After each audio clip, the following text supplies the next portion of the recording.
गोरखपुर थाना एम्स क्षेत्र में रिटायर्ड आर्मी के जवान रामवृक्ष निषाद के जमीन पर भूमाफियाओं के द्वारा कब्जा किया जा रहा है। आपको बता दें, रिटायर्ड आर्मी के जवान रामवृक्ष निषाद ने देश की सेवा 1965 से 1971 की लड़ाई में सेवा में शामिल रहे और जब आर्मी से रिटायर्ड हुए तो बच्चों के उज्जवल भविष्य के लिए एक ज़मीन खरीदा और एक मकान भी बनवाया। और भूमाफियाओं की नज़र जब ज़मीन पर पड़े तो भूमाफियाओं ने विगत कई महीनों से ज़मीन पर कब्जा करने लगे और तोड़फोड़ करने लगे, जिसके बाद आर्मी से रिटायर्ड रामवृक्ष निषाद ने थाना एम्स में इसकी शिकायत की, लेकिन एम्स थाना में कोई सुनवाई नहीं की गई और एम्स थाना प्रभारी ने भूमाफियाओं के साथ मिलकर जमीन को कब्जा करा रहे हैं और हमें जान से मारने की धमकी भूमाफियाओं के द्वारा दी जा रही है। अगर सीएम सिटी में इस तरीके से भूमाफियाओं के द्वारा रिटायर्ड आर्मी के जवान के जमीनों को कब्जा किया जा रहा है तो यह निंदनीय है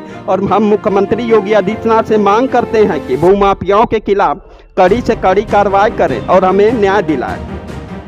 वहीं निषाद युवा वाहिनी के राष्ट्रीय अध्यक्ष सुशील चंद्र साहनी ने बताया कि निषादों के जमीनों पर भूमाफियाओं का जिस तरीके से कब्जा हो रहा है यह निंदनीय है और रिटायर्ड आर्मी के जवान रामवृक्ष निषाद जो कि 25 वर्षों से देश की सेवा की और आज इनका जमीन कब्जा किया जा रहा है। अगर गोरखपुर में इस तरीके से जमीन पर भूमाफियाओं के द्वारा कब्जा किया जा रहा है तो इस पर तुरंत मुख्यमंत्री योगी आदित्यनाथ को एक्शन लेना चाहिए। अगर हमारे समाज के पीड़ित रिटायर्ड आर्मी जवान रामवृक्ष निषाद को न्याय नहीं मिलता है तो हम रोड पर आंदोलन करेंगे। सुनिए क्या कुछ कहा पीड़िता ने। मेरा नाम रामवृक्ष निषाद, हवलदार रामवृक्ष निषाद और देश का सेवा किया हूँ 25 साल और इस समय रिटायर होकर के घर पर हूँ। और अब हमारे ज़मीन जो है जो 52 डिसमिल लिया था वो भूमाफिया जो कब्जा कर रहे हैं, राजकुमार एंड प्रवीनाथ ये जो हैं, और हम बोल रहे हैं कि अगर 70,000 रुपया 70 लाख रुपया नहीं दोगे तो तुम्हारा ज़मीन हम कब्जा कर लेंगे। हाँ, मुख्यमंत्री जी से यही कहना चाहता हूँ कि मुख्यमंत्री जी हमारा बात सुने और हम उनके पास अगर बोले तो हम उनके पास हाजिर हो जाऊँगा। थाने से जो संपर्क मिल रहा है? थाने से वो तो उनको सब पूरा संरक्षण मिल रहा है। आप गए थे थाने पे तो आपको क्या बताया? थाने पे आपको क्या बताया? थाने को बताया कि चलो अब बाद में हम बता देंगे, उनको रोक दूंगा और कुछ नहीं, हमको कुछ आश्वासन नहीं दिए। थाने से कोई सपोर्ट नहीं है। और ये जो है आपका नाम क्या है? रामवृक्ष निषाद, हवलदार clerk Ramvriksh Nishad, military retired फौजी। हमारे समाज के श्री रामवृक्ष निषाद जी जो कि भारतीय सेना में सैनिक थे, 1965-71 की लड़ाई लड़े हैं इन्होंने।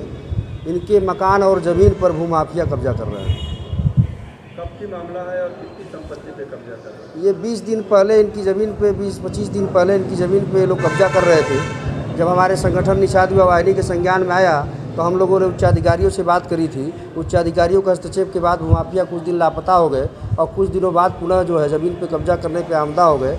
उक्त परिवार से 70 लाख रुपए की मांग कर रहे हैं कि 70 लाख रुपया आप दे देंगे तो ज़मीन पे कब्जा हम नहीं करेंगे, जबकि उस मकान में ज़मीन पर माननीय सिविल जज सीनियर डिवीज़न गोरखपुर द्वारा दिनांक 24/8/23 को ही स्टे का आदेश पारित किया गया। कितनी संपत्ति इनकी है, कहाँ पे जमीन है? ये रामपुर उर्फ रामगढ़ में मौजा में ज़मीन स्थित है। ज़मीन मकान थाना एम्स में है। थाना प्रभारी एम्स का खुला संरक्षण भूमाफियाओं को है। उन्हीं के दम पर भूमाफिया आए दिन इस परिवार को परेशान कर रहे हैं और इस परिवार को हैरान परेशान करके 70 लाख रुपए की मांग कर रहे हैं। क्या मांग है?